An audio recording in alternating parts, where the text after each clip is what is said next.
that we have been working on. Certainly, it is early in the session, so it's there are some certain priorities, particularly around the budget, that are going to take shape at the beginning of the session here. As many of you know, we just announced our committee assignments last Thursday. I got reappointed to Ways and Means for a third term, which I'm very honored to do. But for some folks, it's their first time being a chairperson and handling a new committee of such. So some of them aren't as up to speed on the issues that maybe I am from Ways and Means, because they're just taking over new committees and just trying to set things up and the process that goes with that. So that's going to be over the next couple of weeks here in terms of continuing to get our house in order. No pun intended there. As many of you remember, I have had I've been a member, or I've been an elected official from Ward 4 for the 14 years that I've been in office now. Unfortunately, because of the dynamics related to redistricting and precincting, in the city of Boston, our districts have changed a bit here. For me in Ward 4, I actually lost one precinct because of my population was actually the highest in the Commonwealth, representing almost 51,000 people, when really the maximum was supposed to be about 45,000 people. So everyone was getting their money's worth from my service. But because of that, after that census, I had to shrink 6,000 people. And so I lost one precinct in Ward 4. And the main reason why is because a lot of the population shift has come from the south to the north of the city. And so a lot of the district lines that you would see followed suit. And so mine actually kind of condensed a little bit. I lost one precinct in Ward 3 and I lost one precinct in Ward 4. And I lost 4-3, which I was blessed enough to serve many of you for the last 10 years. But I also, because of re-precincting, I lost a piece of Ward 4-1, and the Seagulls were one of those people that families that I lost, unfortunately, from really a district line that is a new precinct line that is really like literally across the street from what it used to be. So I only have half of West Canton, and it was unfortunate, but that is the breaks that you get when you're dealing with the population shifts. So very honored to serve 4-1 still. I think it's still 4-1. I think it's called 4-1, but that area of Ward 4 that I served before, and looking forward to doing so in the coming future here. So as for where we are from the legislative standpoint, because of the reappointment, we are starting the process on the FY24 budget. The FY24 budget is going to be my fifth as a chairman. So while I do have some some experience, I would say that the line I've been using, that every budget is a little bit different, has its own challenges, unique challenges. They're kind of like snowflakes. None two are the same. And this one is no different in the sense that for the first time in 30 months, we as a Commonwealth saw our revenues not meet the benchmarks that we had set from the previous fiscal year. We'd gone 30 straight months, which was a pretty good run, and eventually was going to end. But in January, we did come up short about 180 million from what we originally thought. And the hope is that that's just a blip on the radar, that we continue to grow our revenue sources as we have. But if it isn't, certain issues like the capital gains tax has been very fallen short extremely over the last couple of months. As many of you know, the home sales has dropped dramatically in the second half of the 2022 calendar year, and something to certainly keep a lookout going into 2023. But we've also seen some drop while sales and some other things have been good. Withholdings were short of their benchmarks. So the next couple of months will be very key in terms of seeing where we are from an economic standpoint. Some folks have said this was just a matter of time that we were going to get some type of recession of some sort. Many economists have actually been wrong, because they've been saying that we were going to get this, years ago, or at least over a year ago. This may be bearing fruit at this point, but we'll have to wait and see and study it closely. So the little economic uncertainty there is a little troubling, but hopefully, like I said before, it's just a blip on the radar. The other major wrinkle of this FY24 budget cycle is going to be the implementation of the Fair Share Amendment. The Fair Share Amendment passed obviously in November, and will raise the income tax for those making over $1 million from 5% to 9%. Obviously there was a lot of rhetoric back and forth related to the effects of this, positive and negative.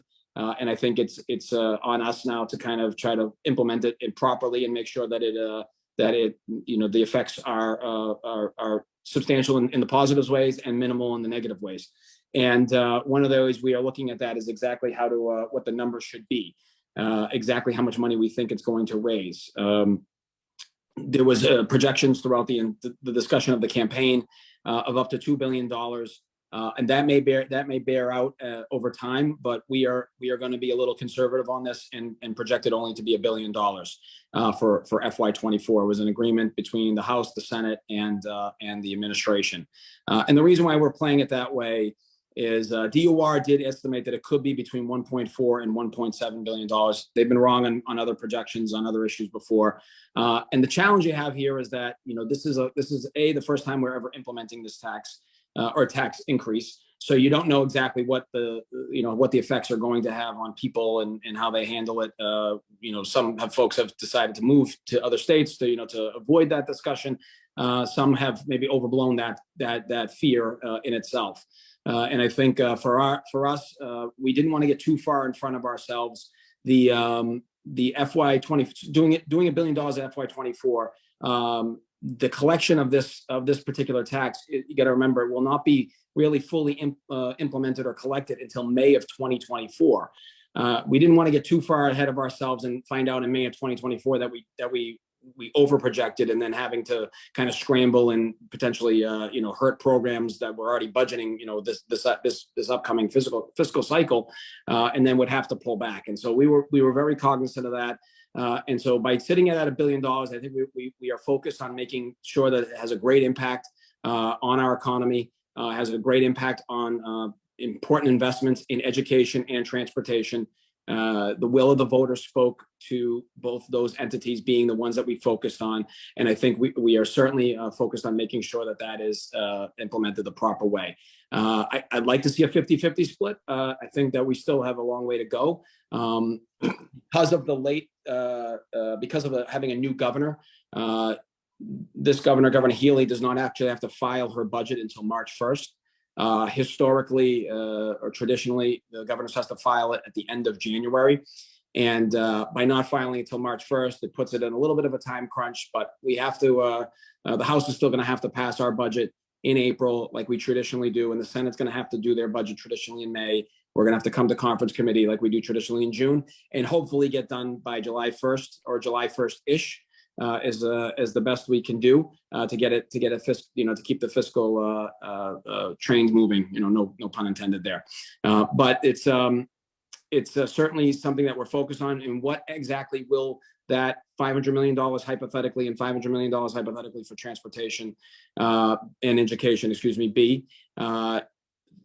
Many folks have spent this thing 5 times over in terms of the requests. And so it's on us from Ways and Means to kind of figure out what are the best ways to implement this. Of course, on the education side, we have an early education crisis still on hand that was exacerbated during COVID, but certainly something we need to focus on. We have a K-12 system that we are continuing to implement, the Student Opportunity Act, and we've done so. We're on target in doing that. We made a 7-year commitment for $1.5 billion. And we've been on target in doing that. And we also have a higher ed discussion that we are having currently right now. And some folks have thrown out the conversation about free community college or low tuition community college of some sort. I think there's also a state university conversation to be had, and obviously the UMass system in itself. So these are all things we are considering on the education side. On the transportation side, it goes without saying that the MBTA isn't just a funding issue. And I continue to stress that every time the previous administration asked us for funding, we provided that administration with funding. I think there was a culture discussion, a structure discussion that needs to be had at the MBTA. I'm eagerly awaiting to see the new administration, the new governor, who she chooses to be the GM at the MBTA. I'm hoping that it's someone that is going to have some understanding of the system, but isn't going to be too entrenched in the system that they can't be, that they're paralyzed by being so entrenched in the previous discussions. But $500 million, you know, again, hypothetically, $500 million is something to talk about in terms of what, you know, funding exercises could be done for capital needs or other needs. There are also the road and bridges conversations, the RTAs. Every time I talk about the MBTA, I get a member of the House from outside the system that says, don't forget the RTAs, and rightfully so, because that is obviously their public system at hand. And then there's also other, you know, discussions and conversations that we can have about making sure our infrastructure and transportation system as a whole is up to what it needs to be. It is not currently living up to the standards that is necessary for our growing state or for our growing Commonwealth. I think we've been lucky in many senses from the housing perspective and from the transportation perspective that it hasn't stifled our economic growth in this Commonwealth yet. But that, I think we could be at a tipping point at a very near future if we're not already. So these are things that we are certainly concerned about. Speaking of housing is going to continue to be one of those pieces of conversation that we are going to have annually about what we can do to alleviate the housing crisis that is at hand here in the Commonwealth. And then obviously climate resiliency.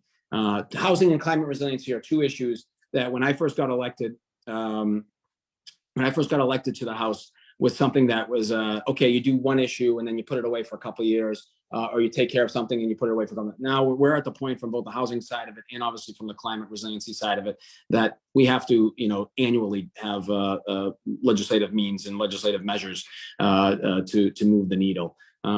Because of the crisis that we are currently in on both sides of it. So, you know, those are certainly going to be part of the conversation in this next legislative cycle. You know, I can think about many other pieces of discussion points. There's a lot out there, but I'd rather open it up for questions or comments or anything at all that would, you know, that we can talk about to, you know, to that things I should be focused on going forward. I appreciate the opportunity to say a few words, and thank you for having me. Awesome. Thank you so much. And thank you so much for joining us. So for questions now, as I always say, you can either raise your hand, use the hand raise function. You can physically raise your hand and I'll try to spot you, or you can put your question in the chat and I can read it off for you or read that. But then I see a hand from Ryan, and then I see a hand from either Ben or Jane or both. All right. Hi, Aaron. Thanks for joining us. Lost you on my video screen, but wherever you went. Just had a question regarding or related to fair share amendment. We have essentially the baseline tax, and then we raised it by X, gain the 4% for the fair share. How do we ensure that the baseline doesn't reduce, thus kind of limiting the overall benefit? Or so we basically don't replace the baseline with the gains from the fair share. Yeah, I mean, well, in fairness, that'll depend on how, you know, what kind of economic growth we have from year to year. Our overall growth in this year from FY23 to FY24 from the consensus revenue agreement that we had is about 2.7%. You know, but I think, are you speaking more towards like individual line items or individual components? But because if you're talking about the overall growth of revenue, it's really about, you know, what we collect as a state, as opposed to us replacing the additional 4% with something else. Okay. Yeah, talking more about just making sure we don't use that 4% to reduce the baseline. So make it more about new baseline. Make it more about new initiatives is Yes. Kind of what you're saying about the 4%. Yeah, I mean, I think we're committed to that. The challenge here is that, you know, what the term new is really relevant on what people, you know, how people define what something new is. You know, I'm going to use an example. The universal school meals, an issue that the House, that our budget last year led on with 110 million for universal school meals for every child in the Commonwealth. Something that we picked up after the federal government dropped it. Because they were paying for it during COVID, and we picked it up for the FY23 cycle. Now that at 110 million wasn't enough for for us to pay for everyone throughout the entire year. we originally thought it would be at 110. It actually cost an additional 65 million that we're dealing with right now, potentially in a future supplemental budget for, before the end of the fiscal year. Now, is that 65 million classified as new for next year, or is 175 the number new? I mean, if you put hypothetically school meals in there, it is for education. These are the issues and the questions that we're going to deal with. They can get little tricky, and it really will define on what is, to be perfectly honest with you, it really will define on what someone views as new. On the transportation side, I think it's a little easier. Capital projects, things that might have a little more, structure to them in terms of that conversation, I think is maybe make it a little bit easier. But this is something that we're certainly going to have to grapple with and try to work with both our partners in the House, but our partners in the Senate and the administration. I eagerly await to see what the administration is going to put out when they put out their budget next week, on what they're going to define as what that $1 billion should be spent on, and how we're going to define the term new, in essence. But I hear what you're saying. And it is our intention and our goal to try to, not do it as replaceable line item numbers, in essence. So I wanted to make a quick thing, because I had a question that was basically piggybacking off of Ryan. So I'll do that now, then Ben or Jane or both, then Lisa, then Nina. The thing I had following up with Ryan is, I know one of the kind of concerns that I've had is, as the governor talks about kind of a tax reform package, that even though, let's say, the budget fluctuates from year to year, if the tax reform package does some, let's say, structural reductions of state revenue, with things like how that Baker had talked about lowering the capital gains tax, which, now it's the amount that it's actually taking in is less.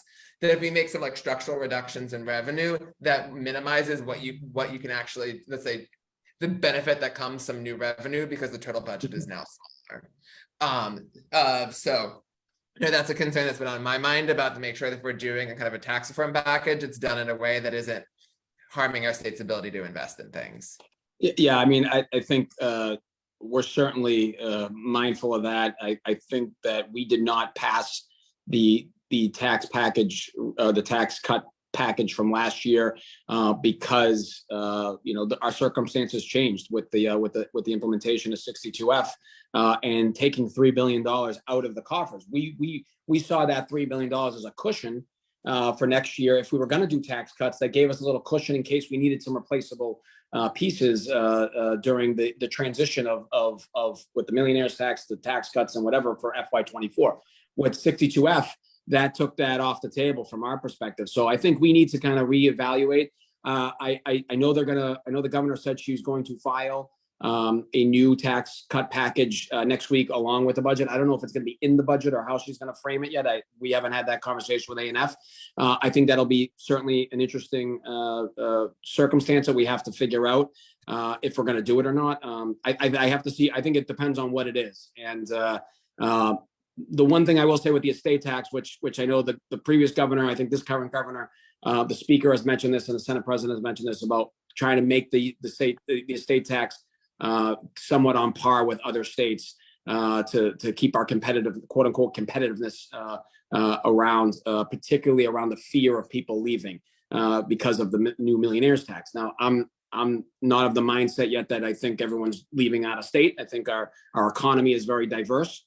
And a credit to the industries that we have helped facilitate over the years, not just from us but from the private sector as well. So I think we're a little bit more of a wait and see. I'm not saying we won't do something at some point, but we're not running into the fire just yet on that.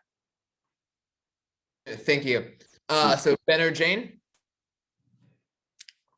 I have two questions. I think Ben has two questions. One is whether there's any hope for a graduated income tax. And two is whether there is any discussion for the one-time millionaires selling a business or a home. And you had questions. Well, answer those questions and then we'll get to my questions. Okay. Sure. On the graduated income tax, I think, this was we just made some major tax policy changes during the millionaires fair share amendment. So I think we kind of want to see how that facilitates where we go with that. And I think actually that's the same kind of answer for the second part. I don't think the spirit of the fair share amendment was to go after quote unquote one-time millionaires. I don't think that was what people had intended when we were having this discussion. With that said, I think I'd like to see if it actually does have that impact before making any real determinations, because I'm not 100%. Again, that could have been more campaign rhetoric than anything else. Because so I'm a little skeptical on that creating that much of a challenge related to the amendment. So I think I'm a little more wait and see on that one. But certainly that was not the intent of I think all the folks that worked on this issue previously. My questions are, is there still a rainy day fund, even though it's smaller in your budget? So our rainy day fund is approaching $7 billion. It is the largest rainy day fund that we've ever had. But with that said, our budget is also a lot larger than it's ever been. We were at 52 billion last year. And so certainly, we're in a decent ballpark related to where our rainy day fund is in coordination to our discretionary spending, which is more along the lines of about 30 million in our annual budget. But we also have a little leftover of the excess funds from last year to the tune of about 1.75 billion, which we still have to also, which is some people think it's ARPA funds, but it's really actually just excess revenue from the last previous fiscal years. And that's something that we will have to look at. I think we're holding it for right now in the sense of just seeing where we are from a fiscal standpoint for FY24. And then I think we will start having a further conversation on what to do with that additional money. So thanks, Aaron. The second question is that the governor wants to promulgate a whole bunch of municipal bonds for housing, et cetera. Is there any worry about that from your perspective, since interest rates may be higher for muni bonds than previously? It's certainly timing in terms of that is concerning. But our bond rating is very strong. I think having things like the rainy day fund at how high we did it. Treasurer Goldberg actually testified at our consensus revenue hearing that all the rating agencies, Moody's and everyone, thought the way we've handled COVID and the whole in terms of finance standpoint, how we handled COVID and how we handled some of the ARPA money and everything, and the way we did it. We didn't just spend it all at once. We did it strategically over time and made key investments into our healthcare system and into our into our transportation system and many others. I feel very confident that our bonding rating will stay strong because of that. I'm actually planning on going down to speak to some of the bonding folks in New York City at some point. I may have to get through the budget first before I do that, but at some point in the next couple of months, I'm going to go down there just to get a sense of exactly what our flexibility will be. Thank you. You're welcome. Great, thank you. And I have Lisa, then Nina, and then I'll do Andrew's question from the chat. Hi, I'm curious about whether you support a bill that's called HD 827. It's an act regarding the use of aversive therapy. This bill would end the use of aversives in educational facilities, including electric shocks at the Judge Rotenberg Center. I'm a little familiar with this. This bill has kind of been kicking around for a couple years. There is some contentiousness on both sides of it. So I don't want to take a position yet because I think I need to look at the notes related to it. It's been a little while since I was familiar or had some familiarity with it. But this is certainly something that has it's made it to Ways and Means in previous sessions. We have not released it out of Ways and Means yet, but that's not to say it might have been more of just not having the bandwidth to dig down on the discussion with everything kind of else in play throughout the session or whatever or whatnot. I'd like to follow up with you and share more information. Absolutely, by all means, reach out to us and we'll be happy to talk about it. Great, I look forward to that. Nina. Hi, yeah, I think your point about what is new is a really fascinating one. If you look at transportation, for instance, you mentioned something about capital, but actually we've been putting a lot of money into capital expenses and not taking care of the things we have. So would taking care of the things we have but be a new thing in that scenario? Right. I think that that's something that we're battling, or not battling through, but that's something we're going to have to kind of figure out a pathway on. And to be candid, this is something that I want to kind of work with my Senate colleagues and the administration on making sure that we're all kind of playing on the same field here. You know, I mean, in essence, and that we're not looking at things from 3 different angles, because then that could get really confusing, to say the least. Right, and who gets to make those decisions is going to be such a difficult one. But Well, I'm sorry, and also we have to be fair. Back to the fair share piece. We also have to come up with a mechanism related to when we go beyond our benchmarks. What do we do with that money? You know, I mean, because in the case if we did hit 1.4, what do you do with that extra 400 million, and how is that processed? And I think that's something that we're going to have to come up with a strategy and a plan on. We're again working with all the other entities, because so this, I mean, the fact that we have new structure here is something that we really got to create a new, like going back to the pun again, or going out to the analogy, that we have to create a new playing field on how to decide what are the mechanisms that make these decisions for not just us but for future legislatures. Do you think there's any possibility that they'll ever take the big dig debt off of the MBTA? I've tried. As someone who lived through the big dig, one of my eye-opening experiences when I first really was Ways and Means Chair and going through the budget was realizing how structured into the budget, into the system, is the big dig debt still, and it's not just on the MBTA but also on our annual finances. And you know, I've researched this. I've talked to the Treasurer's office about this conversation. You know, these scheduled bonding payments are very hard to maneuver off of. And I think, you know, I'd like to find a pathway on that, but it's very challenging still to do so. I don't think we get off that until about 2034. I have to double check that for sure. But yeah, I rolled my eyes too when I saw that number, and it is frustrating. We'll all be running. It's astounding, and I think it's always a good lesson on when we're doing the budget, and you know, for myself and for others, to not put ourselves in circumstances that lead us to generational debt, which is what that did to the generation that I'm part of now of trying to figure out solutions on. And so I think that is you know, it's a good reminder, but certainly frustrating that it's still part of the conversation. Thank you. So, so for time reasons, I'll just take Andrew's question from the chat as our last one, which was, there was just an article in the Globe about how someone can outwalk or outrun the T. Is there the political will to create a 21st century transit system comparable with other major cities globally?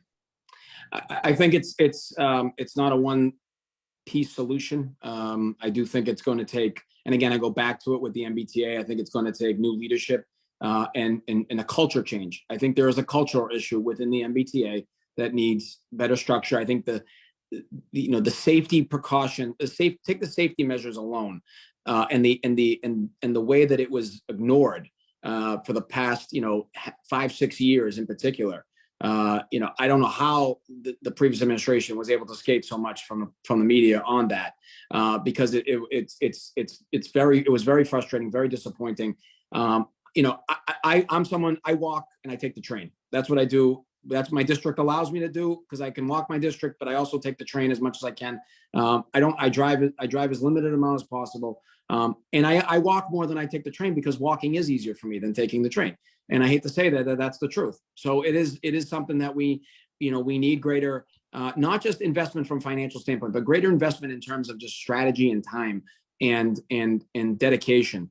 And I'm hopeful, with the new administration that will happen. But there's a lot of digging out of this, in a lot of ways, and just look at the way the system's running with Springfield and the new cars, and how frustrating that's been if you've seen the pieces on the reporting on that recently.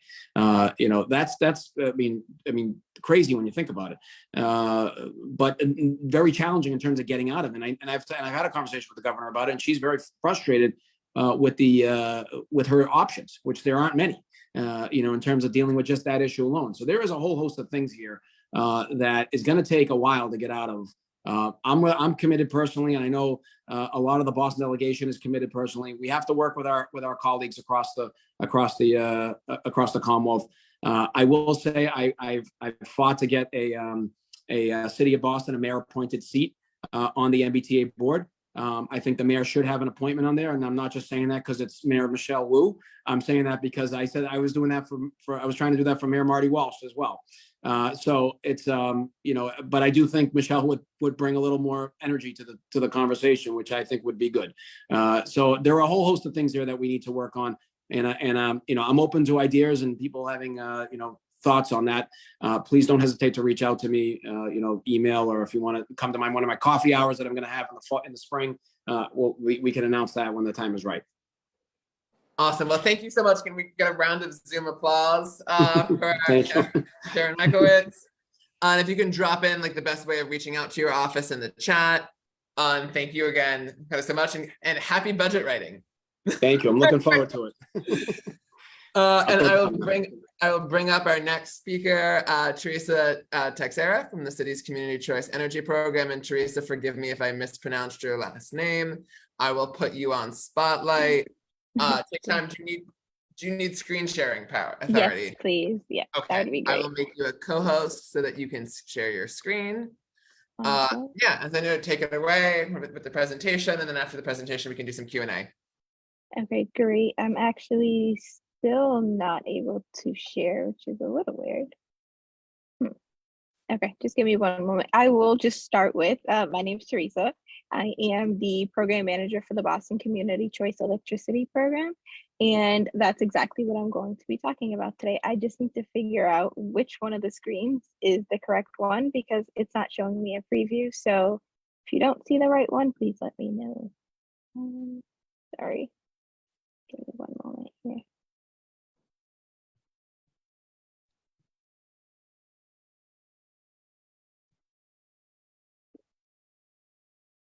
Okay, let's try it now. There we go. Sorry for the delay. Can everybody see the screen now? Yes. Yes. Perfect. Okay, great. I will try to keep this brief, but I am long-winded, so I apologize in advance. So again, this is about the Boston Community Choice Electricity Program. It is a program out of the Environment Department at City Hall. The Environment Department sits in the energy, I'm butchering this, the Energy, Environment, Open Space Cabinet with Chief Mariama White-Hammond as our chief. There is the Office of Food Justice, Environment, Historical Preservation, and just a few other programs that all fall under this cabinet. The Environment Department does house the Municipal Energy Unit, which is where BCCE was created. So just a little bit about BCCE and what it is. You will hear me say CCE or BCCE interchangeably. It's the same program. We just added the B because there is a third-party supplier that kind of sounds like us. So we want to differentiate ourselves from them. And I'll talk about what third-party suppliers is in a little bit. We started in 2021. So this is going to be 2 years this month of the program being up and running. Municipal aggregation is honestly just a fancy name for a city created supply program. And so that's just what we are. In 2021, we created the program to provide more stable rates for Boston residents and small businesses in terms of longevity, with the prices sustaining themselves, having lower rates, as well as having more renewable electricity. BCCE is one of over 160 municipal aggregations in the state of Massachusetts, with Boston being the largest, simply because we have the largest city with the largest amount of electrical accounts here in the city. We have about 330,000. We're not sure exactly the number of accounts because Eversource doesn't provide that to us, but we are estimating that there's over 330,000 accounts in the city of Boston. We currently have about 215,000, which is about 65% of all electricity accounts in the city. I do have to let you know, because of the DPU, that savings cannot be guaranteed relative to Eversource basic service. That's mostly because they change their rates every 6 months while we are contract-based. Currently, we are in a 25-month contract, so our rates will remain the same up until December 2023, which started in November 2021. In that time, Eversource changed their rates for maybe 5 times. Okay. So what is the difference and what did the model look like before BCC started? What does it look like now? Previously, you had 2 options. You were with Eversource Basics service, which was the default because they are the ones that manage the poles and the wires and all of the electricity accounts in the city of Boston. Or you went as an individual to the private market and signed a contract with an electric supplier known as a competitive electric supplier or third-party supplier. When BCCE came around, we took that necessity for residents to shop around, and we said, this is what we do. We go to the market ourselves and we use the entire buying power of the city of Boston, which is of course that 300,000 plus accounts. And we negotiate more favorable rates for our residents and small businesses. So now there's a third option. We typically don't suggest signing a contract with a third party supplier, and we'll take a look at why in a little bit. But what separates us from those suppliers is that the city has a contract with the supplier, with the third party supplier, instead of the residents having to sign a contract. So we are an auto enrollment program, but residents and small businesses can opt out at any point in time. There's no penalties, there's no fine print. There's nothing that you necessarily have to worry about. You just can enroll in the program at any point in time. You can switch between the 3 plans in the program, or you can opt out at any point in time. And we're always welcoming residents back into the program if they choose to opt out at any point. Eversource, because they continue to manage the accounts in the city of Boston, will still send you your statements. They will still read your meter, and they will do any of the customer service that's required to manage your electricity account. So this is the 3 plans on the program. We have the standard plan in the middle. That's the one I typically start with because that's the one we automatically enroll accounts into. And we do that because we always add 10% more than the state minimum requirement for renewable energy there. The city of Boston does have a goal to be carbon neutral by 2050. So this plan helps us get there a little bit faster than it would if we auto-enrolled accounts into the optional basic. So this one's at 32% clean electricity.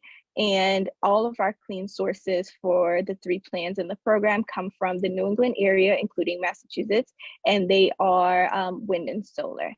There is the optional basic, which residents can choose to enroll into if they would like. So if we automatically enroll an account into standard and they wanted to switch their option, they can choose basic or optional green 100. We call those the opt down and the opt up option.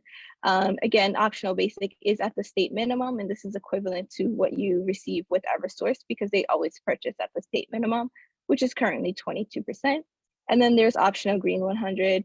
Just as the name states, it's 100% clean electricity, again, coming from wind and solar sources in the New England area. The rates are just under 11 cents. You're going to hear me say that. If you ever sign up for a 15-minute meeting with me, you're going to hear me say that over and over again.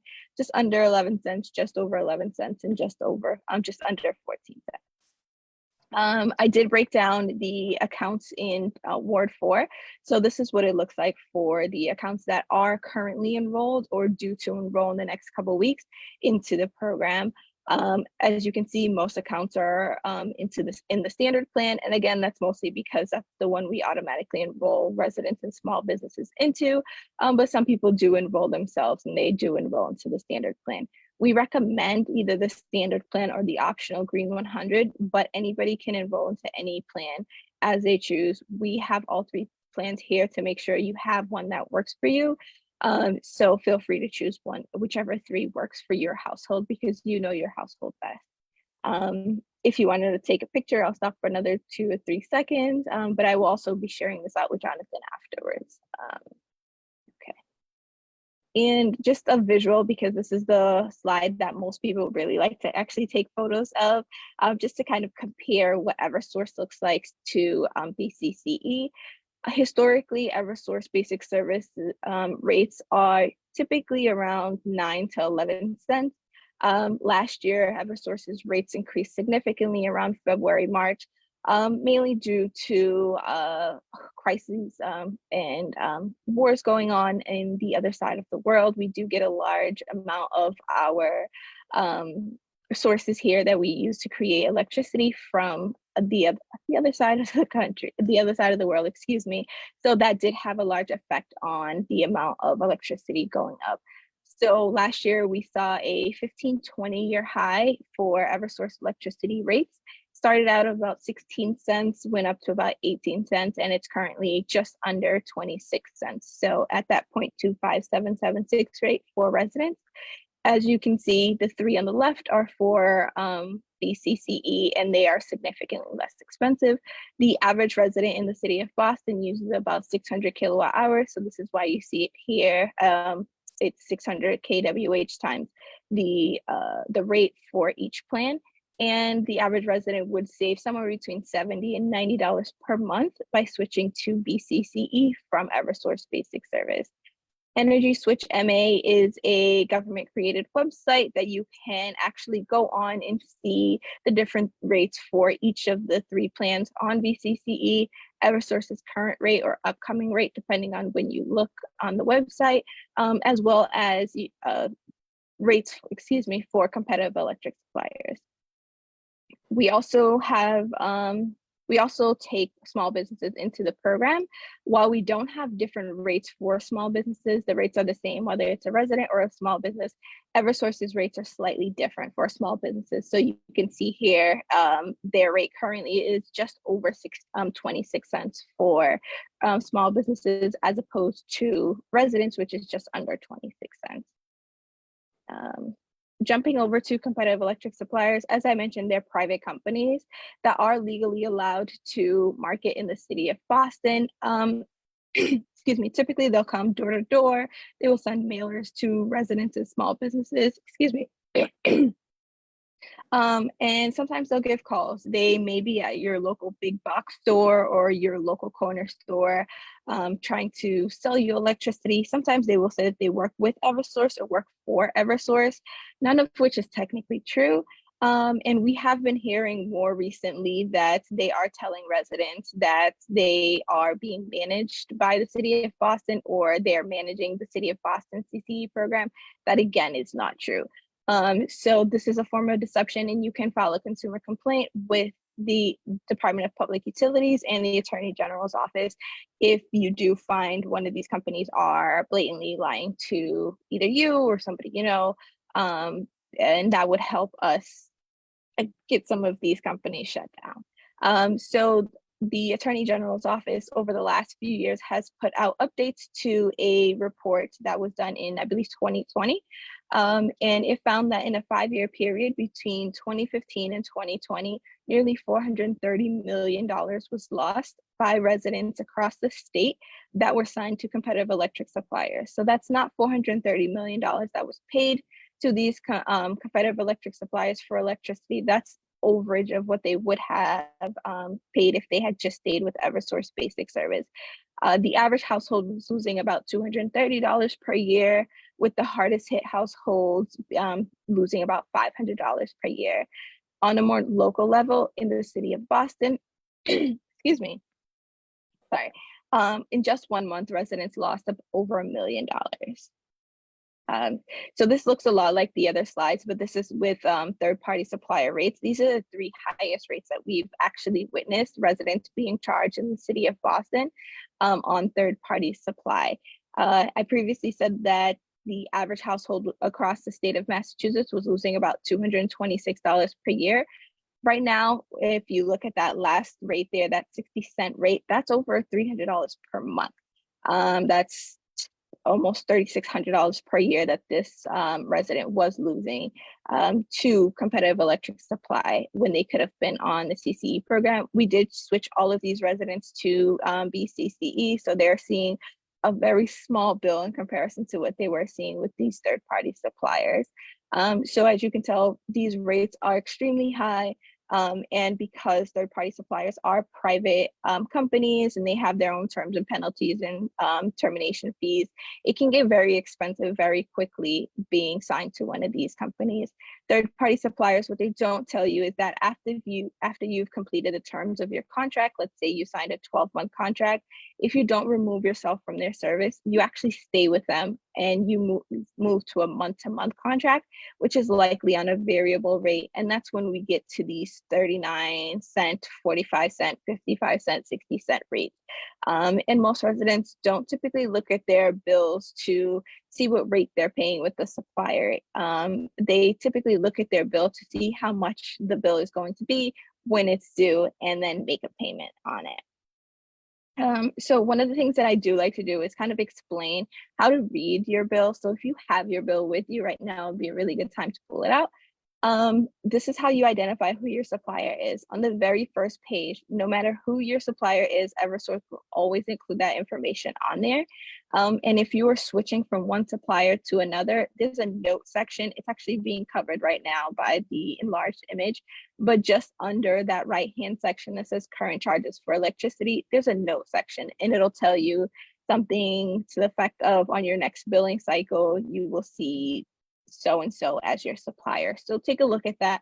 A lot of competitive electric suppliers, because they do a lot of door-to-door marketing, and sometimes residents do end up showing them their billing statements. They really only need your 11-digit Eversource account number to switch you. While it's not legal, they still do it. And it takes a long time for us to realize that we are on a third-party supplier. And a lot of times I get residents coming to me after they've paid 6 months of high rates with these competitive electric supplier. One person was on for 5 years and she didn't know. So that, and when we do see that, I do like to switch them as soon as possible, but I also recommend against filing a consumer complaint with the Attorney General's office and the Department of Public Utilities.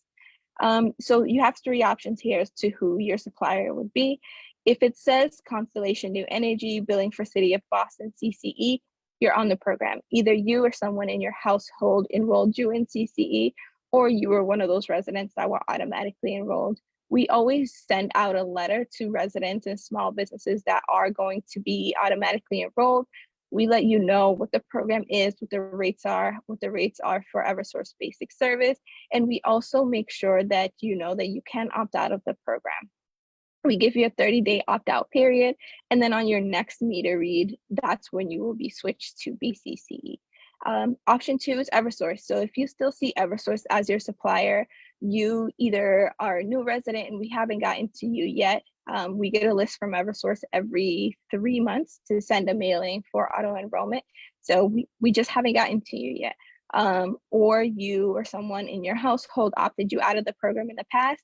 If you opted out, we always take residents back, whether that was because the rate just wasn't favorable to you, you were on another supplier, or you just weren't sure of who we were, or if we were legitimately part of the city or not. You can always enroll into the program. If you have a supplier block on your account and you're still with Eversource, you will not be able to enroll in the program until the block is removed. Sometimes residents will place blocks on their account if they get a lot of competitive electric suppliers coming to their door, trying to get them to switch to their supply, and they'll give Eversource a call and ask them questions about, did Eversource come to my home today? Someone came over and said they work with Eversource. Unfortunately, a lot of times the customer service representative that you speak to has good intentions when they place a block on your account, but they usually don't tell you, which is unfortunate. So you would have to call Eversource and let them know that you would just have to let them know that you want the block removed, and then you can enroll in the program. And the third option is if you have a third-party supplier. So if it doesn't say billing for City of Boston, CCE, and it doesn't say Eversource, you are on a third-party supply. And I strongly suggest taking a look at the back of your bill at that point and checking to see what your rate is. You can always find out how long you've been with a supplier, either by calling Eversource and Eversource customer service, or by calling the supplier that's listed on your bill. It's actually on the front there where you were able to tell who your electric supplier was. The back also has very key information, such as what rate you're paying.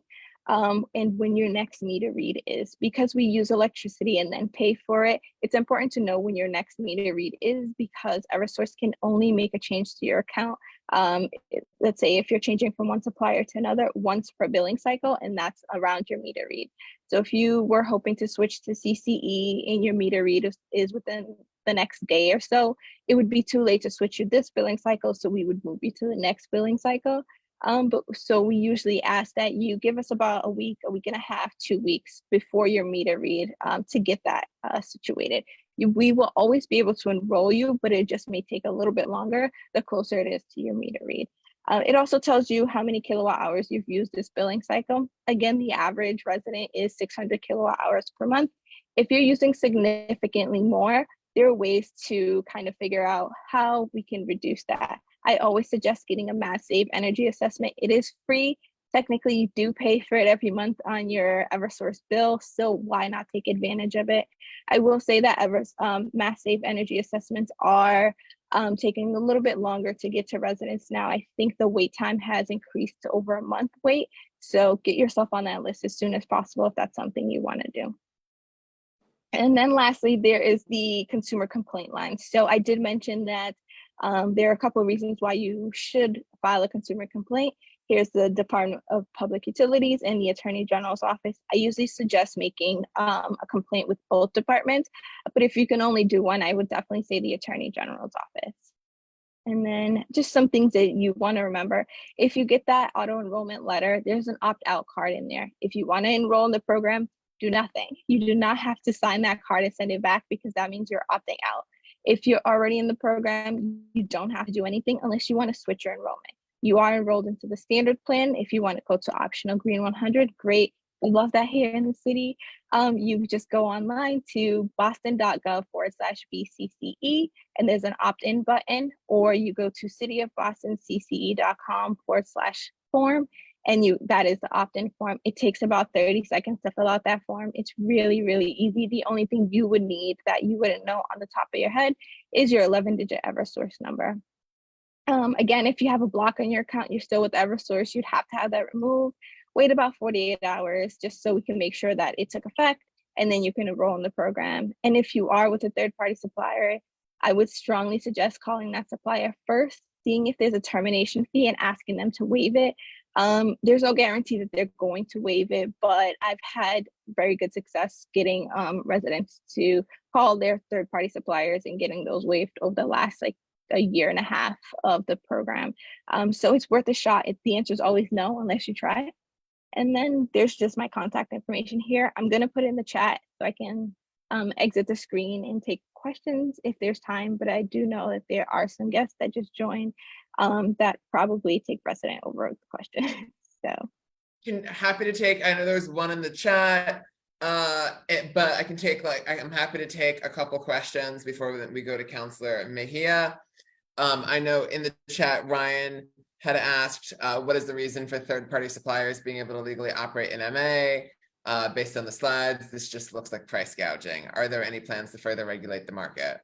Yeah, actually, so there is Councilor Laura actually put forth an order that is going to go in front of the council, I believe March 28th, the tentative date, to talk about the electricity prices going up. The city of Boston, the Environment Department is actually putting forward some legislative action. We've actually been trying for a while to kind of regulate these competitive electric suppliers. They are legally allowed to market in the city, the state, because in 1997,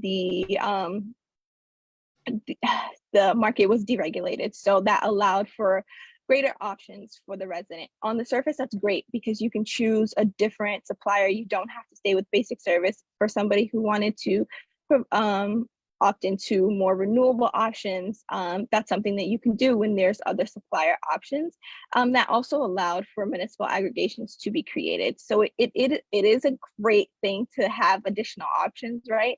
But when these competitive electric suppliers are cheating residents out of hundreds of thousands of dollars per year, it is price gouging, it is predatory, and that's something that we're hoping we can do.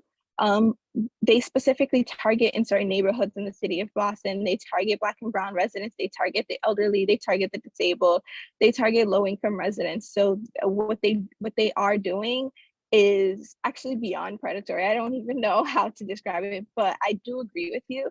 But one of the ways that we can definitely get some sort of hold on what these competitive electric suppliers can do is by filing these consumer complaints and making sure that we are having the state and the city hold them accountable. I see a question from Ben, and I'll just take the questions in interest of time. Let me just take them all together. So, Ben, your question, and then Robert, your question, and I'll read. Theresa, how much of the revenues of BCCE and Eversource are going into expanding the infrastructure for green energy? And So then, for B, and then oh, Teresa, sorry. let me just quickly just go through the questions. I can bundle them together. Yes. Rob, So or yeah, I was gonna go to like ask each question and then give you them as a bundle. oh, okay. Robert, your question. Yes, hi. The Mass Saves program, my understanding it's for single family or multiple family homes and not for condominiums. If you own a condominium, which I do in the city, Mass Saves, you cannot ask them to come in and do an assessment of your energy. Is that correct? And then for the last one was Karen's question in the chat asking about how Mass Saves interacts with the program. So Ben's question about the use of revenue from it, and then the question about how kind of Mass Saves works with people who are condos or apartments and the relationship between Mass Save and NCCE. Yeah, so the more people that sign up for more renewable options lets the state know that we want more options here for wind and solar. So these things can be created so we can have more solar farms and more wind farms here. So as you can see, as you saw from the slide, not a lot of people opt up to the Green 100 plan. So it is difficult to get additional projects started here in the state. But again, the more people we can get enrolled into those programs, more people who know that we exist. I will say maybe about 50% of the people that I talk to on a daily basis out of, let's say, 2025, don't even know we exist until a friend or family tells them, or don't even know if they're on the program or if there are more additional options. So kind of like explaining that to people, doing presentations like this, those are different ways that we can get more renewable options. As far as Eversource does have like an energy efficiency charge. They do purchase at the least requirement for clean electricity. So, and they are putting forth like it's kind of like a selective solar plan that they're doing, which isn't still very clear to us how it works after they kind of shut down our option that we wanted to build into the CCE program. But on their end, not very much.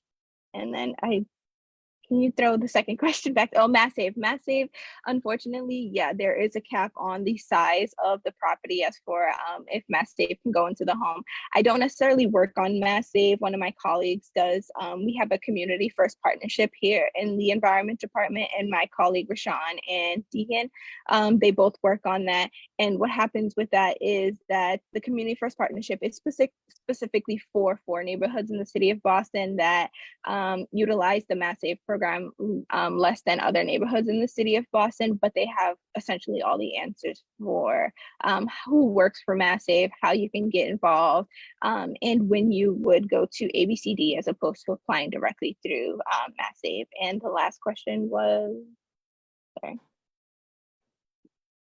The two questions were about Mass Save, both about Mass Save and kind of larger buildings, and Mass Save about how Mass Save and CCE works. So I think that you touched on. Yeah. You can definitely have a Mass Save energy assessment and be on BCCE. You can have solar panels in your home and be on CCE. I actually really love when people have solar panels because, yay, thank you. We appreciate that. But then I get the question of, I don't want to lose my net metering credits. You will not. Net metering credits come out on the delivery portion of your bill. But for those months that you're not generating electricity, like the cold months where we are now, and you're pulling from the grid instead of sending electricity to the grid, you're actually being charged at the rate of the electric supplier that you're with. So if you're with Eversource, you're being charged 26 cents per kilowatt hour during those colder months. And if you're with CCE, you're being charged $13,987 for that exact same electricity, but you're purchasing 100% green as opposed to that 22% green that Eversource is giving you. So if you have solar panels, absolutely sign up for CCE. You will still get your credits. If anybody's receiving a reduced rate, which is a utility assistance rate with Eversource, which is 42% off the entire bill, you still get those credits. Again, that comes off on the delivery portion of your bill. I'm always happy to answer questions. I do 15-minute one-on-one meetings where we can go over the bill. I can answer questions about who your supplier is, how to read your bill, which is really, really important. That's why I always try to take some time in the presentation to do that, and how to get you switched to CCE. And then general questions about things like Mass Save. I can always patch my coworker into the conversation. Residential assistance, assistance from the rental relief fund. There's just a lot of resources that I try to fit into a 15-minute meeting. So I'm always happy to have people sign up for those meetings, as well as just giving me a call or sending me an email. I'm happy to always answer. And I do presentations for anybody who asks. So if anybody is part of, let's say, a condo association, I'm happy to do a presentation for that association at any point in time. Awesome. And so I want to thank you again. I'm going to second the comments in the chat. We have some people saying what a kind of a wonderfully done and kind of concise and informative presentation that was. So can I get people to do a round of applause? People, I appreciate it. Thank you so much you for already having beat me. me to my question about info in the chat. So Yeah. again, thank you so much for joining us. And yes, if you can share the slides, that would be wonderful. Thank you. Absolutely, will do. Have a good night, everybody. You too. And let me bring up Councilor Mejia. I'm going to put you on spotlight, and then you can take it away. Tell us a little bit about the good work that you've been up to, and then we'll do some time for Q&A. Good evening, everyone. It is your at-large Councilor Julia Mejia, and I am at East Boston. I'm an at-large councilor, so I always got to show up everywhere. So my background might be a little bit different, and some people may want to come and interrupt my flow to say goodbye to me. So sorry about that. But yeah, the reason why I'm here tonight is because I am the chair of education, and the Boston Public Schools is through their Green New Deal conversation. And so this particular conversation was specifically about the Green New Deal as it relates to making sure that we're doing things in multiple languages. So there was in Spanish only. And as you know, I am Latina, so I had to be here to make sure that they were doing their jobs correctly, and really more so encouraging the parents who are here to be fully expressed and to ask different questions, not just the ones that they were being geared to or asking. So being the disruptor is my thing, and I try to do that in the best way possible to ensure that we're really thinking about everything. So as the chair of education, you also know, recently we were really disappointed after working incredibly hard with Yes on 3, our efforts to have an elected school committee. Didn't even make it to the State House. The mayor did not feel like this was the right time for an elected school committee, and we were really disheartened by that news. But I remain hopeful, right, that the real power lies with the people, and there are going to be other pathways towards victory. And so I want to just remain grounded in being both supportive to the mayor and supportive to the community, and I see myself as a convener and a bridge builder between these two, what I'm calling a little bit of tension right now that exists. But I think that if the pathway towards an elected school committee ends up in a referendum, then I am going to probably become the face of that. Having graduated from the Boston Public Schools, and now as a Boston Public School parent, I understand the important role of having a voice in what happens in our schools. Some of the other work that I'm doing with within the education committee is I am creating a new task force. Well, it's not a task force, it's an advisory committee. And we received some private funding to enter in what I'm calling a trust building exercise around stakeholder engagement. And we've identified 4 schools that we're going to be working with, the Blackstone, McKinley, Madison, the Burke, and the Boston Day and Evening Academy. And we are going to be helping Boston Public Schools learn a little bit more about what real meaningful stakeholder engagement looks like. And so we're bringing them through this process because what we want to do is, we know that trust is hard to gain, but it's even harder to keep. And because we've been through so many different superintendents and so many different resetting visions and all of this, the only thing that stays the same are the parents and the stakeholders who have been fighting for educational equity. So we're creating the what I'm calling the infrastructure for real stakeholder engagement. So these 4 schools are going to be working alongside our office on doing a survey around some of the issues that they want to uplift. And then through my the budget season and through policy making, we're going to help these schools identify 2 to 3 wins that we're going to help them secure, because the district is going to have to meet us halfway. And this is going to show the district what it looks like when we really elevate family and stakeholder community engagement voice. So I'm calling it a trust building exercise. It's a pilot. If we could do this right, then I see this as a model that BPS can continue to replicate around decision making.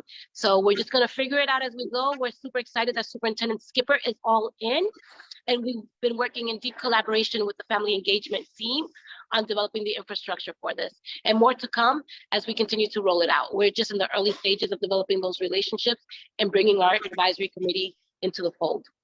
The other work that we are doing in the education space is that we see our role not just also as interpreters and translators, but also as an opportunity to bring people together across differences. And we're seeing a lot of conversations at Madison Park, the Green New Deal, and really helping the district understand the norms, the norming and the storming and the conforming, and being the accountability partner, if you will. So we're really excited about that work. And in regards to the budget season, we're going to be going out into the streets like we always do, asking parents to tell us what they want. So we'll be at barbershops, hair salons, laundromats, everywhere and anywhere that we need to be so that we can hear directly from the families to inform our thinking. I'm also the chair of workforce development, and I'm really excited to share that in that space. I've been working on helping the city really redefine their grant making process with the Boston neighborhood. It was established in 1983, and that's where the link dollars come to support workforce development. Because it was established in 1995, thank you, because it was established in 1983, I have asked the city to put a pause and reevaluate. Are we getting our return on our investment as it relates to workforce development initiatives that we have funded? Because in order for us to be successful, we need to be able to have a benchmark. So now we are reevaluating our funding priorities through the Boston Neighborhood Jobs Trust effort, and also working with organizations that identify new emerging markets to support. I think it's important for us to recognize in the workforce development space, it's not just about getting a job, it's are our people actually able to move the ladder? I think that is an important part of the conversation. And lastly, on the policy front, as it relates to the workforce development, I'm really excited that through the leadership of Margaret McKenna, I'm not sure if she's here or in the Zoom, but under her leadership and working alongside other city employees, we established a new law in the city of Boston that is dedicated specifically to ensuring that communities of color, employees of color are able to move up the ladder. We learned that there was a lot of nepotism happening and issues of favoritism. And so now we have a new department, a new position, and it's a Chief Diversity Officer that is dedicated specifically to looking at hiring practices, retention, and promotion practices within the city of Boston. And so I'm really excited that there have been some investments made in that front. And overall, in high level, I'll just say that my office, in the last year alone, we passed 5 pieces of legislation. We established a reparations task force that recently made the news, worked alongside Councilor Louis Jean to get more liquor licenses to the Bruce Building in Upham's Corner. We passed a nepotism law in the city of Boston. We also worked in partnership with Councilor Flynn on a closed captioning for the hearing impaired across the city. And oh my God, I can't believe I'm looking on the last one, but I know it was 5. And also we, in this year alone, were able to secure millions of dollars to support our community. So I'm happy to say that in 3 years, 13 pieces of legislation for someone who is learning her job as she does it. I love my job. I want to keep doing it. I have a growth mindset, and I am working in deep partnership with Congresswoman Ayanna Pressley around issues of trauma. And we created a new program at the Burke. As you know, they were dealing with a lot of issues of violence, and we created a mental health and wellness ambassadors program. It's a workforce development pipeline for young people to learn about mental health and wellness, how to identify their triggers, how to identify their peers when their peers are experiencing trauma, and connecting their peers to the support services that they need. We see this as both addressing trauma, but also creating an opportunity to expose young people to this as a career exploration. So I'm really excited about the work that we are doing in our Boston Public Schools. And I am going to leave the rest to questions because I'm sure you have lots of them for me. Awesome. Thank you so much for that presentation and for the great work that you've been doing on the council. Floor is now open for questions. So as per usual, you can either use the hand raise function, you can kind of physically raise your hand, or you can drop a question in the chat. I see a hand from Ben or Jane or both. So take it away. Hi, Councilor Mejia. I'm so glad you mentioned the closed caption around hearing impaired.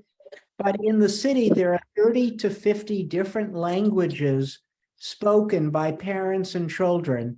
And it would be very easy to have a language line or an interpreter line in each school, and that is not being done. So there are many communication problems that really require such a line, such as in the hospital system.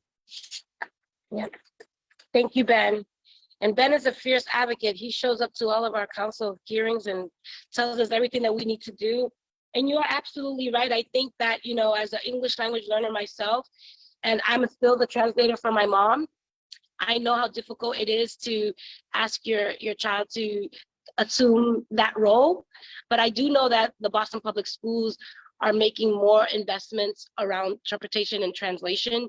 But I think to your point in terms of real time, the Boston Public Schools does have a department that's dedicated, and they have made some investments around having those interpreters being able to dial in for real-time support. What I think that we should need, what I have seen in my work as someone who navigated the education space, is that when it comes to IEP meetings, you know, that a lot of that is very complex. And sometimes the people who are interpreting that they serve as interpreters really don't have the emotional intelligence to also be able to communicate in ways that parents can understand. It becomes very technical. And so there's some work that we could be doing there. So it's not just to have the interpretation, but there needs to be a level of emotional intelligence and command of that particular topic. When presenting information. I see you're shaking your head, so you agree with me. And Susie, I know that you are one of the biggest family engagement advocates in the Boston Public Schools. So I know that you are here right with me when it comes to what we could be doing more of in our schools. Awesome. And then And then any other questions folks have? And I see a hand from Carol. Hi, Julia. Hi. Hi there. This is going to be quick, and I know the answer is going to be yes from you. In the very beginning of our meeting tonight, we talked about the Ward 4 scholarship program. And one of our challenges has been making a connection at McKinley. And since you mentioned that it's one of your target schools, will you help us, please? And now you say, Of course. Yes. I mean, first of all, because one of the reasons why we picked McKinley, we always want to pick the kids in the schools that usually get absolutely no love, and they're always the hardest to engage, because we believe that we can learn so much from our journey with environments like the McKinley and the Blackstone and so many other schools. But absolutely would love to help support. And, you know, I think some of that engagement is also helping parents understand what is possible. yes. Because sometimes the kids want to do it, but their families don't believe that their children can achieve, right? Or that they just don't know. So absolutely, Carol, count on me. I'm being a cheerleader. I've already retweeted it. But yes, I'll help you get some people. That'll be wonderful. Either I or Ryan will be in touch with you, Julia. Thank you. Yeah. Oh, and I will say, Carol always asks me a question about climate. So even though you didn't ask me, I want you to know that I do have a growth mindset. So here in East Boston, they were talking about how the airplanes are so close to Logan, how many kids here asthma, you know, and the quality of air. We're talking about education, but we need to be super mindful of the air quality. And so, you know, when you know better, you do better. So I've already got some names of some of the families that are impacted here by the air quality.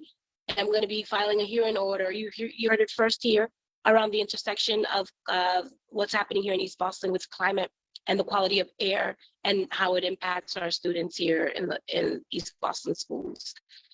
So I just want you to know I'm stepping up my game when it comes to climate too. And I'm working with local businesses.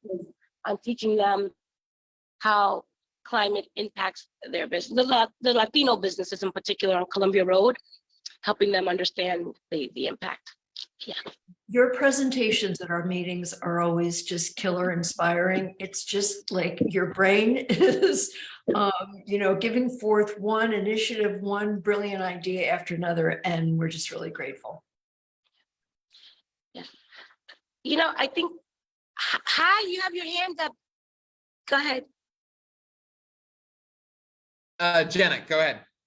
Yeah, well, I just wanted to take this opportunity to say that I think this would be a terrible time to change the structure of the Worcester School Committee, of the Boston School, used to be on the Boston School Committee, because I really believe that we're in crisis, and what we need is strong centralized leadership and not the kind of disparate, diffuse body that you would see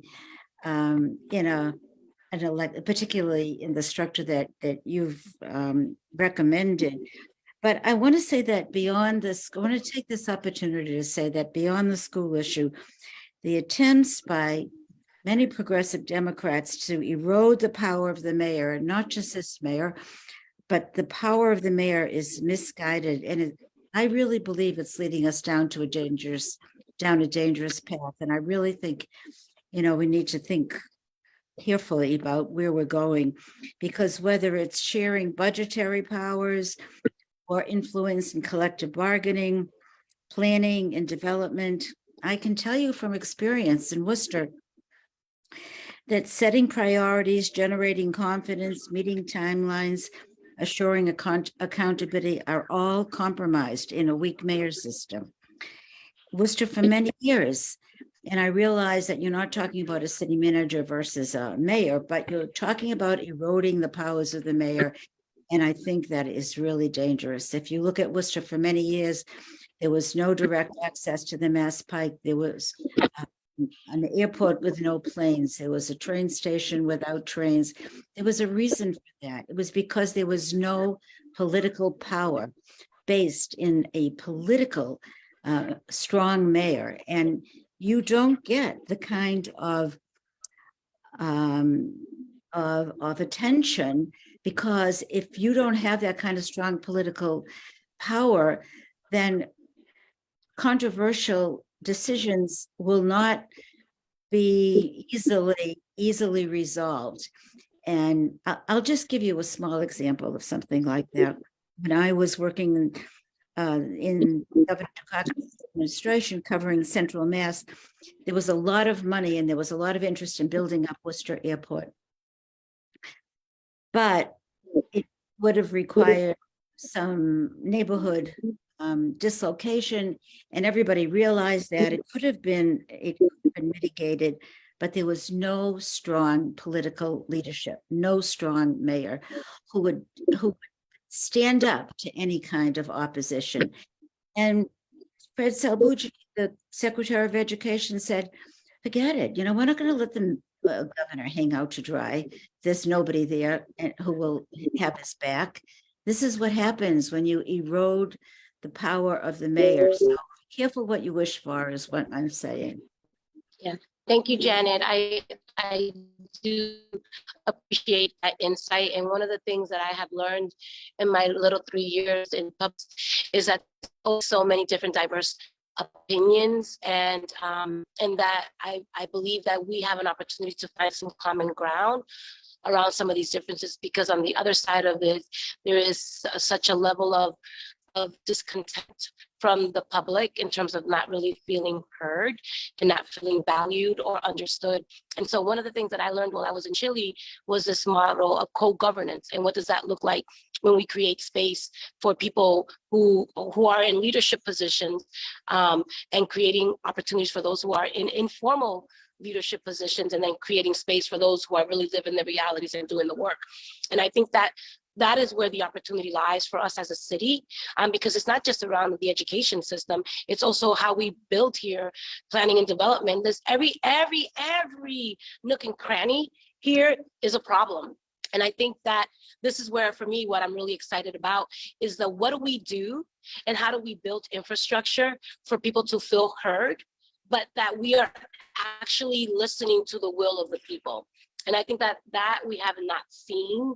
And that's what I really believe, that I always say that, you all have yet to do I have so many, I just feel like my secret power, my real magic power, I have yet to deploy on the constituents, which is my ability to, people always know me as fighting.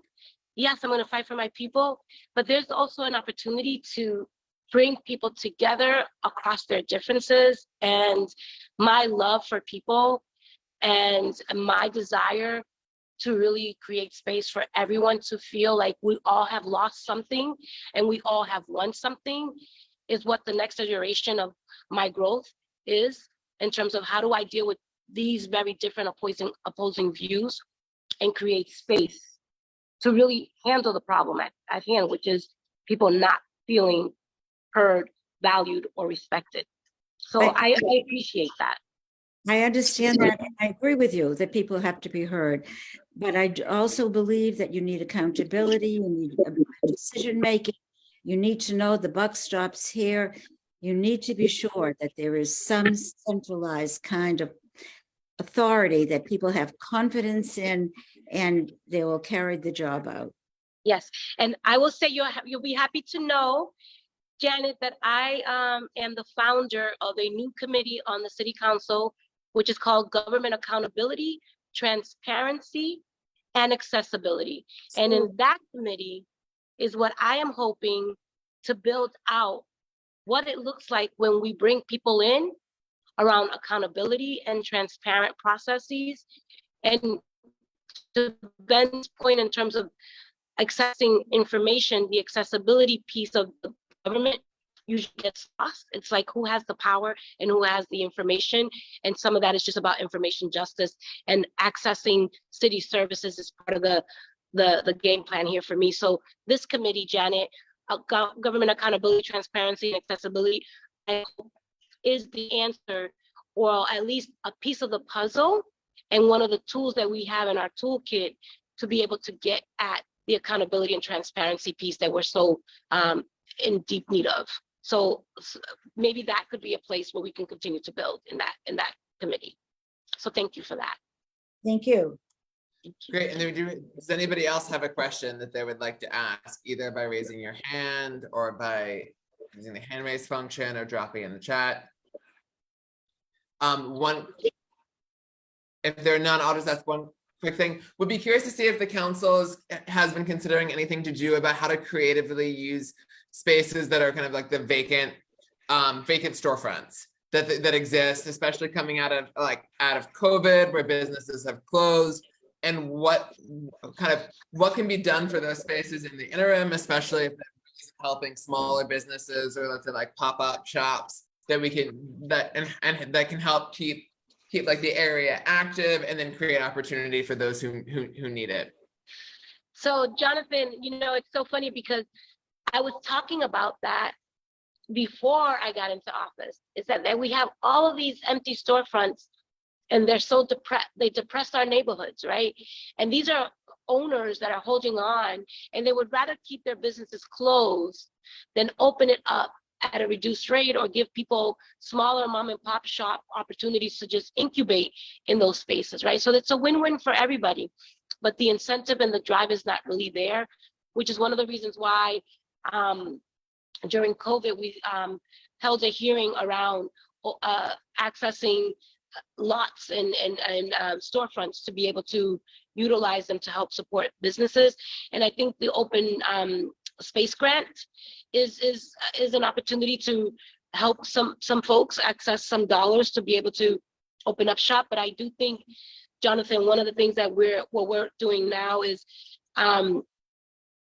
because some of these things are private, that there's just so much power that we have to push people to do things with their property. And we're trying to figure out how do we incentivize these folks to open up their doors and create space for pop-up shops for utilizing it. Like for my campaign office, I opened up my campaign office in 2019 to the world. And we did everything there, from art gallery openings to showcases. People even did Zumba. They had little meetings there. Like, I utilized my office as a space for everyone to be able to use as they see fit, hoping that could be a model to encourage other people. So I think that we have an opportunity there to work with Chief Urugu and the mayor to figure out how we can incentivize folks in that way to do just that. Awesome. And thank you. I wanted to just say really quick before you usher me off, is that I wanted to say thank you for giving me the opportunity to be with you all this evening. And Ward 4 always has my heart. You guys are the most active, the most engaged, and you always create space for me to come in. Like, you actively are always inviting me. Some people, I got to chase them down and find out when they're meeting so I can go crash it. But you all always just welcome me. So I just want to say thank you for always creating space for me and asking me some really good questions, and for seeing me as a partner. Many of you email me about things that I should be doing, and I hope you see that I show up in ways that are collaborative and want to move the needle for all of our people. So I just want to say thank you for your partnership. Thank you for your support, and more importantly, thank you for always keeping me on my toes. And Janet, I look forward to working with you and learning more about what we could be doing differently, and maybe utilizing my committee on government accountability and transparency to do some of the things that you have proposed. So thank you. Awesome. Well, thank you so much. Can we get a round of applause for Councilor Mejia? Thank you. Oh, and if you're not following me, make sure you follow me I'm on Instagram and Twitter. I don't like Twitter that much. That Twitter is evil these days. But you can follow me on any of my socials, and I'm going to drop my email address here in case you need anything. You or anyone else, if you come across any issues with people, out in these streets. So whether it's housing, they're having a hard time with a pothole. We do constituent services too, you know, or ideas around policies. Please make sure that you direct people to our office. So thank you. Awesome. Thank I'm you gonna so go much. to another Zoom. I'm gonna go to another Zoom now. I'm still in this high school until they kick me out and my No daughter's in the worries. car waiting for me. Let me go to another Zoom. Thank you. Thank you. Yeah, enjoy. Bye.